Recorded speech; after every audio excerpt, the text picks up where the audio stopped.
coolest company. I love Unity, but that's why he's doing what he's doing, right? He likes high production quality games. So consider your source when you hear these answers. Think about the past. I think you're a fine source. but think about the past when you had to produce a game over many years. You had to research it. You had to make original, really high quality art, and then you had to ship it, put it in a box, put it in a store, pay for channel placement. All that's gone now with the direct distribution over the internet or over mobile platforms. I'll give you an example. So when we built our game, actually, you'd be surprised to see the type of people we end up hiring in a game company. I actually had a big data person on the team. We were collecting so much information, and we had an economist from Harvard, a PhD postdoc, to actually literally figure out how to build an economy within the system. How much do you charge? How much do you don't charge? When do you charge? So it's actually heavily analytical focused. What amount of data analysis you do in these companies. Our average user was paying. Actually, we had 13% of our people actually paying. Right. If you look at a Zynga game, it's about 3 to 4% were paying. Right. So we couldn't outmuscle them in marketing. So we had to find other ways to actually to get each person to pay more. And we also figured out ways to actually find people that were willing to pay.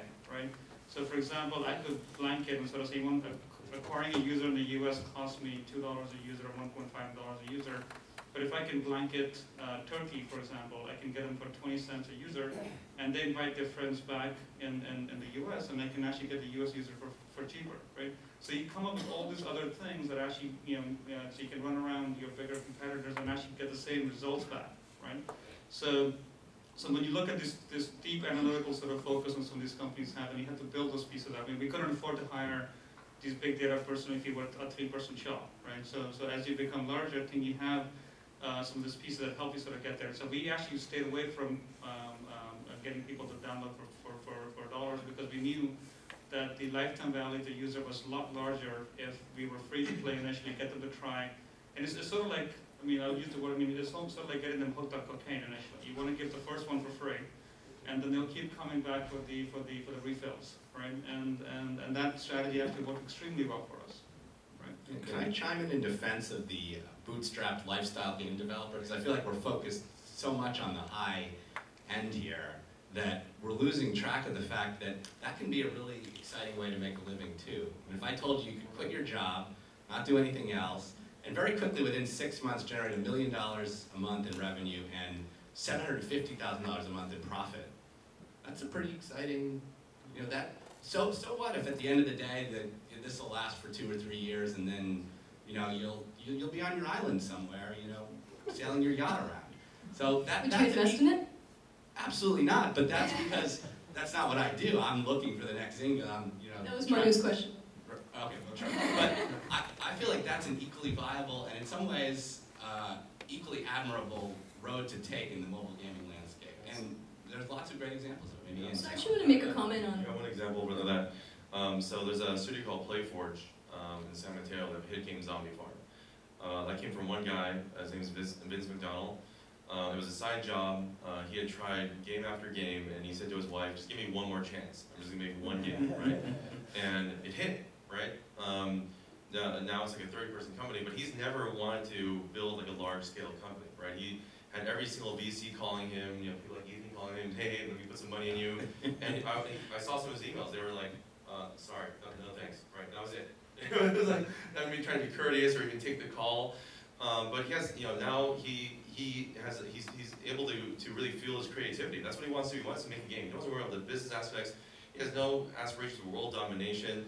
He doesn't have to worry about a board to manage. Just all these like headaches that come with trying to build a large-scale company.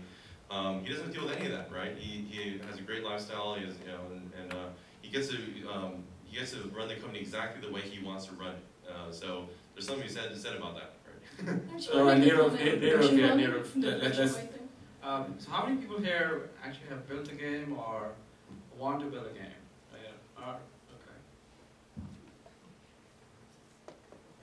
Okay. So I'm more on the distribution side of the business for about 13, 14 years, and what I see is lots of opportunities that game developers miss out on. So here's an example, right?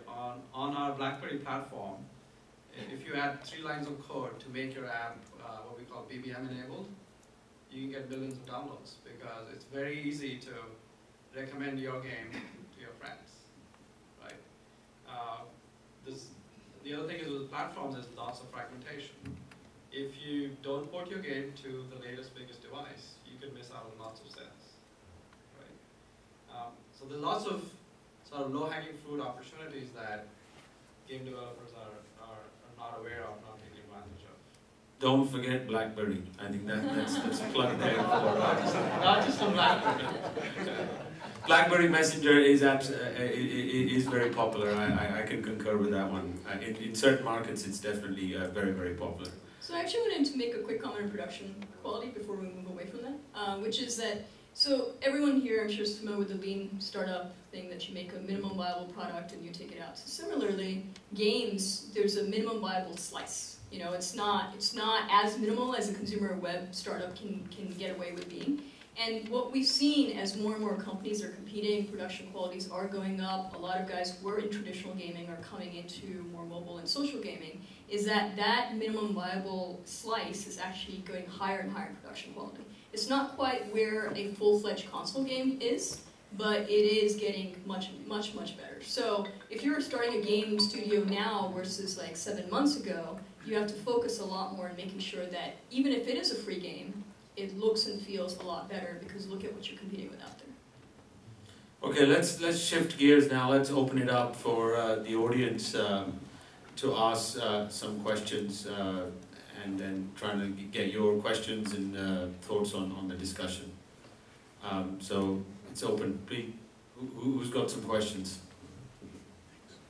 We have some. No questions? Anybody? There's some questions. So first of all, thank you very much for all the insights and perspective you provided. To me, well, I'm someone who actually does not know a whole lot about games, but based on the description that you gave, it seems like a very hard industry. You are relying on a hit game. To some of the points you made, Sana, that the bar is constantly being raised. So even if it's a free game, you have to basically offer the best, because look what you're competing against. So earlier you folks were talking about sustainability.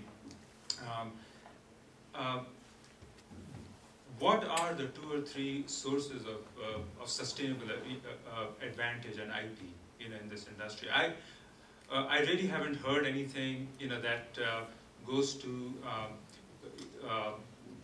sustainability in terms of capabilities, for constantly kind of churning out the next hit. It seems to me more like it's a very fickle industry. It's more like the fashion industry. Your game is in fashion. It could be out of fashion 6 months from now, right? Very high risk. So I'd appreciate some insights on that. It's a very hard industry. I thank you for pointing that out, because I think we're talking about all the edge cases here. It's tough to get noticed when there's how many apps in the 500,000 apps just in the iOS store, and maybe half that in the Android store. It's not trivial to get noticed. There are some sources of sustainable competitive advantage. One, because of this randomness. So let's say every game has a 0.1% chance of a hit. You want to take as many shots at that as possible. And so the teams that are lean, that follow lean startup, that can iterate quickly, that can roll out new content, new game mechanics, new concepts quickly and measure them and kill them quickly, those are the ones that are going to be more likely. You're just improving your odds of a hit. You can take 50 shots at the net instead of 1 and then hope. And then there are some other sustainable advantages around learning how to market it, understanding the different channels of customer acquisition and how they work and how to measure them and cut them off quickly and iterate to, again, create the best source of traffic and arbitrage for your users. And then again, I think the same thing's true of monetization too. Andy can probably talk more about that. I have two points. I think it's either you build a franchise, which is much harder to do in mobile. Angry Birds is probably like the only real true franchise in mobile. Otherwise, it's just having traffic and reach. It came after 6 attempts. What's that? Yeah, I mean, Rovio went through game after game. I thought it was 35 actually. But I'm not counting the work for hire stuff they did. Okay, yeah, so they cracked out 35 games. Yeah. So either a franchise and everything now, whether there's an Angry Birds 2 or 3, 4, 5, that's going to be hit every single time at this point. It's a mass consumer brand. You know, they're going to movies, you can get Angry Birds t-shirts, cookies, whatever. It's a franchise now. That's that's really what the console world has relied on for the longest time. Call of Duty being a perfect example. It set, you know, records for the game industry, right? It crushed every single movie out there, I believe, in terms of gross sales. But in mobile and social, it's very different. It's having the network and the traffic and being able to just cross-sell into your next game, your next game, your next game. So it's something that is sustainable is what Zynga does. Well, some would argue it isn't. Some would argue it's completely soulless and there's no creativity to it. But what they do is they see a game that's a hit and they rip it off. They throw a different skin on it. But they have the traffic to drive them. They have all the infrastructure to measure the LTV and you know, they have really advanced measures. So as soon as the game is starting to fall off in their curve and their monetization falls off, they ship the game to India to lower production costs, right? They're so efficient, they're a factory, right? So as soon as production costs are too high and the ROI isn't there, just ship it off. So that's sustainability. Is it, as a game creator, as an indie person, as somebody who's in the industry, is that something that feeds the soul? No, but it's sustainable works. They're taking their strategic assets, their advantages, and utilizing them. So those are really kind of the only two ways. But to get there is difficult. You know, that is your own business. As Ethan said, you got to take a lot of shots until you find that first hit. And once you have it, you have to take advantage of it, right? You have to grasp it as soon as you can and maximize your opportunities. So. These are good points. That was a good question, actually. I'd actually like to offer something, which is all this discussion, and whenever you talk about gaming, everyone seems to talk about game studios. Gaming is actually a lot broader than that, right? So there's tools, there's support services, there's all kinds of things.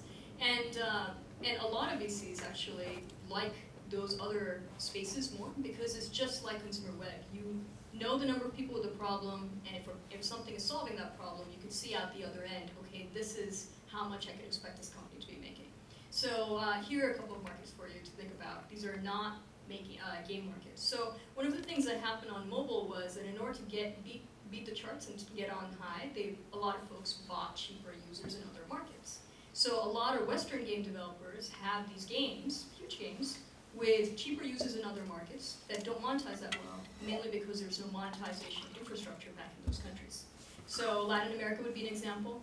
The offer walls and payment providers we have here, they're not as many over there, and when they are, they're not that great. So companies go around it by actually having prepaid gaming cards. Lots of publishers, businesses in other geographic markets, that's along the same lines, because say if you're in Southeast Asia, the only way you can get reach on mobile is having special agreements with the carriers. If you're the company that has those agreements with the carriers, you then can become a publisher. So there are many other businesses around games which tend to be a lot easier because it's all about the network effect, or it's about something else that you're building as an asset over time and providing to a lot more game developers. Thank you. You had a question?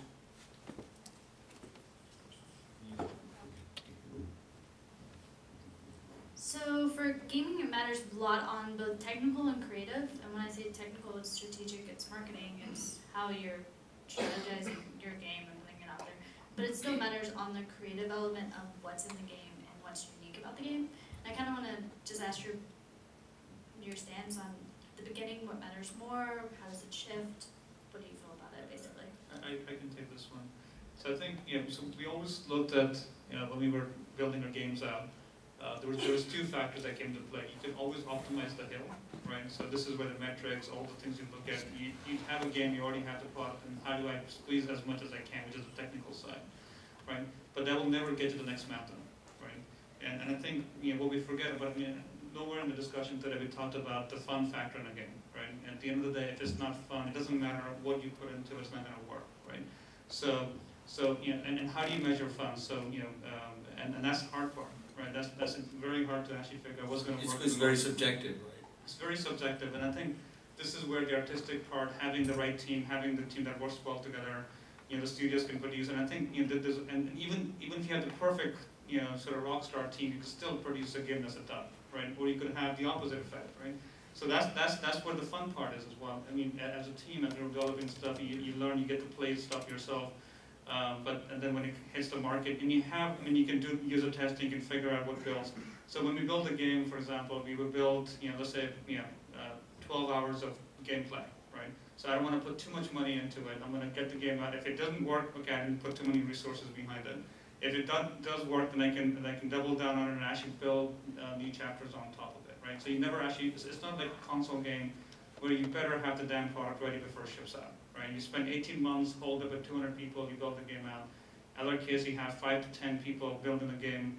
You do it for 2 to 3 months, 4 months, you get it out. You know, I mean, it's not very lean where you have literally no idea, but but then you do A/B testing and you keep improving it after that, right? And then every game you do, you have feedback for the next game, right? What have we learned? What was the post-mortem in the last game? And then you keep improving it. So the qualitative and quantitative go hand in hand, but you can't replace either one of them, right? You need to have both Dean and your team to actually do better to churn out more games. If you just want to do one hit game or keep trying one at a time but not learning from your previous mistakes, then the cost is very high of doing business. Any other questions?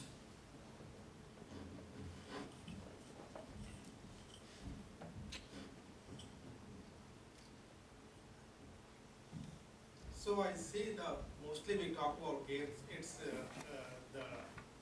the consumer is getting either the entertainment value or the fun value. That's what the game is focused. And that's why they have a very short span, because that fun part or the entertainment part goes by very quickly. But is there any way gaming industry thinking to solve some other consumer's problem through games, which can be more long sustainable and really benefits beyond entertainment or fun? So actually, we look at a lot of gamification companies as well.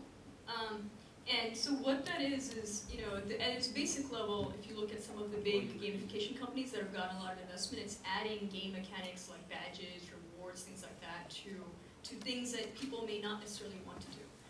Which, that's, to me, that's kind of boring, right? What I think is more interesting in terms of real world problems is things like how do you gamify health, right? So we took a company called called Shinobi Labs that has a game called Mobile Adventure Walks. And one of their 30-second pitches when they first came to us is, oh, we get people exercising by accident. Like, okay, what do you mean exercising by accident? So what it is like it's actually on a map, a quiz that is created by someone else. So if you could make one and send it to me and I'm like, oh, what's happening around here? I go on an actual walk because to try and sit here and solve the answers to that quiz without experiencing what's around me is very difficult. And so in that process, they're actually getting people walking more, discovering more their environment. And so a lot of health companies are very, very interested in this because they have shown that actually wellness factors go down, health insurance rates go down, things like that. So that's gamification and disrupting like somewhat of a real industry, a real problem. I've seen a lot of gamification applicants in the last few months. And unfortunately, like the number of teams that actually are able to create that experience as well as have a handle on the revenue side of it is very, very low. Because again, this is gamification, I think, at that level is somewhat like those lifestyle gaming companies where they're just really excited about changing something, solving a problem, but not necessarily thinking out the revenue acumen. I think everything should be gamified. Every product should be gamified. Because we know how to incentivize and create the right kind of experience for people to do things and people to want to do things and have fun doing it and enjoy it and teach them how to do it. And there's very few consumer products that you can point to where that, or for that matter, enterprise products, where I think some of these same mechanics apply to how do you get people to use the CRM tool in the business. Well, you send out a report with a leaderboard as to who contributed the most to it, once a week. That's a game mechanic. That's a leaderboard. I mean, that comes from the gaming industry. And so I think you're going to see it. There's a trend that Sana pointed out that I think you're already seeing with health applications and fitness and lots of things. But there's very few consumer web products. There's very few new enterprise web products or SaaS tools that don't use game mechanic in some way to inform the usability of the tool. And the key is to keep it fun. How do you still keep it fun, right? So when we took Shinobi Labs, we also saw a lot of other health gamification companies where it was essentially like a tracker, and like a fun tracker where I'm just, telling my friends, hey, this is how much I ran. To me, that's a little bit less interesting, and the number of people who say, like a health insurance company actually wants to impact, you still need some kind of motivation where they want to compete. Whereas something like, Mobile Adventure Walks is more about the discovery, and you're kind of easing into a healthier behavior, and you're not necessarily going after the mechanic of pure leaderboard and competition. I I think you're going to see the media do this too, to try to get us to keep coming back to their, because a lot of the media, they report the same thing, but why would you, I think you're going to see media differentiating on usability, using game stuff to do that. And if you're interested in this, there are 2 resources I could recommend. One is there's a gamification wiki written by my business partner, Jay Fidelman. So if you research it, you'll find it. The other one is a talk by a game designer called Jesse Schnell called The Game Apocalypse, which is his idea of how eventually everything's going to be gamified and what the world is like when you get points for brushing your teeth and playing violin lessons. I thought you always did. That's what your mom did to give you money to actually. Yeah, see, but only my mom knew. Now you find out if I brush my teeth. Tooth fairy. One of the newly funded companies in that category of health games is Massive Health. I don't know if you follow that. Yeah, I actually, I know the founder pretty well. He used to be my boss at Google. Okay. Any other questions over there? Okay, we got 3 questions here. Let's. Yeah, I just wondered how fundamental is the social aspect in mobile to the gameplay itself versus just the viral dissemination of the product? Well, I think it's, for example, you probably played Word with Friends. That's extremely social in terms of... Totally social. Yeah, versus what an Angry Birds. Yeah, I mean, so Angry Birds is a single-player game. Most likely, I mean, you have some leaderboard places they can share, but most of it is actually single player. So I think there's thousands and thousands or hundreds of thousands of game developers building for mobile. So you'll see across every spectrum. But the ones, I mean, I think from all the games I've played, Words with Friends have actually stuck the longest for me, right? And it's because it's social. I'm actually competing with my friends, and it's actually increasing my vocabulary over time, right? Yeah, that's a great game. Yeah. And you'll see other games. I mean, so I think they figured out the leveraging both your actually you have a social map on your phone. It's your address book, right? That's actually far stronger than what Facebook has, right? I mean, if you take concentric circles and sort of say my social graph is everybody I know on Facebook, then if you go down lower, as people you have on your address book on your phone, and actually if you even go down lower, it's actually people you text message with, right? So there's a smaller and smaller group of tight people, and I think iPhone and Android has probably the strongest social graph around. They haven't found a way to leverage it, right? Their device manufacturer, operating systems, they haven't really figured out how do I actually move up the chain and actually really build a powerful social network around, and then leveraging what Facebook had for the web. There's another part of social which we don't talk about too much because it's not that measurable, but game designers are always thinking about, which is word of mouth social. So when I have a mobile game, I'm more likely to be like, hey, did you see that? Did you see that really cool thing? And he's gonna find out, maybe try it out. But that part is not as measurable in our world. So you end up saying, hey, organic growth to this game, 60%. What was that? So, probably word of mouth. You're going to see platforms, like BlackBerry, they'll enable those kinds of things, where we want you to see what your friends are downloading, right, based on your social graph. I would say to go back to the core of your question, whether or not social it has to do more with distribution and greater reach versus is that really what defines the great sort of mobile game? I would say that I think it has more to do, for the most part, with how you reach new consumers rather than being at the core of what it means to be a great mobile game. And here's why. Nokia has famously talked about the mobile device being the fourth screen. It's the fourth, sort of touch point that humanity has had, and it's a very personal device. So even though it's connected, it's still very personal. And so some of the most successful games that we've seen over the last few years have all been connected in some way, but very personal. Angry Birds is not played with someone else. You don't, there's no multiplayer component to it. There's no, gifting things. There's no interaction with other people aside from letting, word of mouth, as you were talking about, Sana. And being able to tweet that, you were able to unlock achievements at certain levels.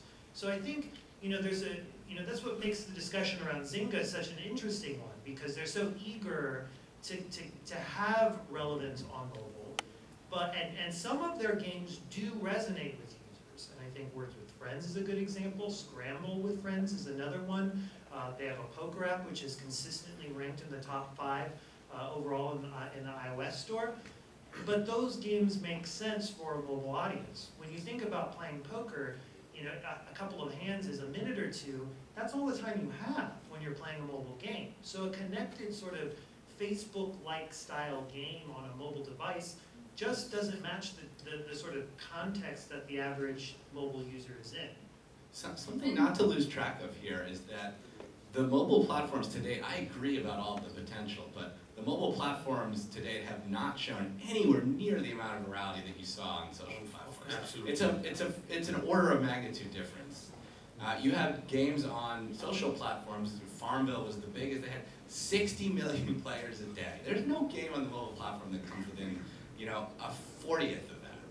So, The social graph's not there. I mean, the Facebook social graph. So the hooks into the Yeah, I have that point. You know, what's the social graph on mobile? right, and I think some of it is the hooks into the OS. Some of it is the form factor and the way people play it, and some of it is just the experience you go to Facebook or you go to a social network for is very different than why you pick up your phone. And so I don't think you'll ever get to a point where social games or mobile games are as viral as social games. It'd be nice because virality yields free customer acquisition, which is just a discount to your bottom line. Actually, yeah. But I don't think you'll see it to quite the same degree. I would actually disagree.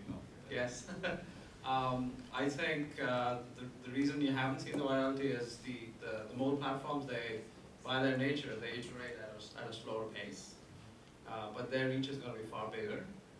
And I can certainly tell you what's happening at BlackBerry. Social is very big, right?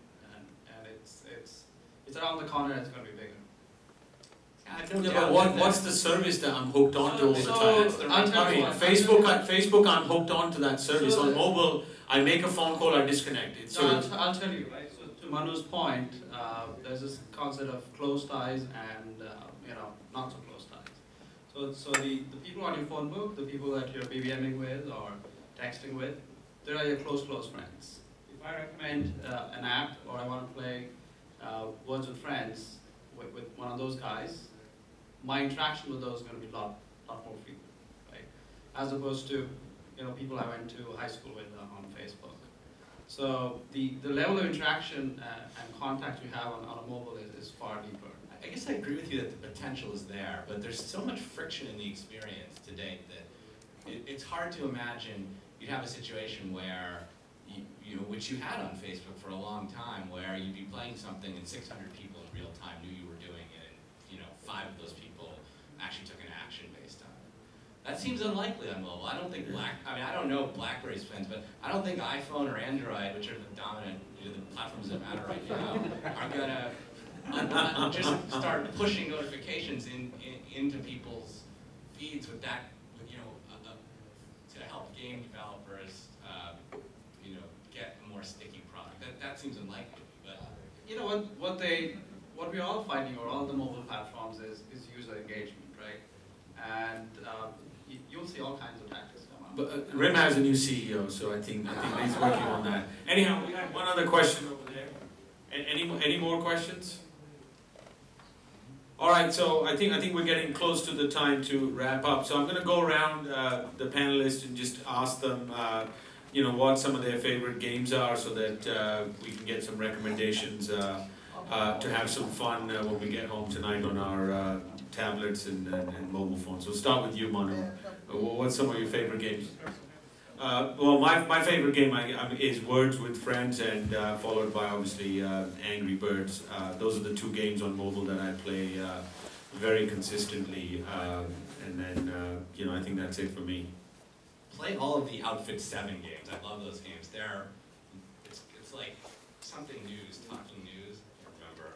But basically the way it works is you can have like a full-scale conversation with this animated creature where you talk to it, it talks back to you by distorting your voice and makes fun of you in the process. And you can literally go mad. Talking Tom, thank you. And there's literally been 250 million of these now, more than Angry Birds.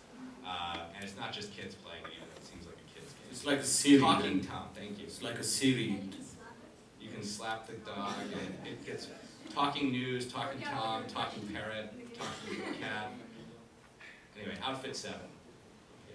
That sounds like a good one. Andy, what about you? I'm trying to find one I'm not embarrassed about playing. Because, ever since, I don't know why, I've never been in any of these Facebook farming games, but ever since I've been on mobile, I play some of these like time management, zoo games, and restaurant games. Just because it's such an easy way to just kill a couple minutes, just at my restaurant, and then come back and check it out later.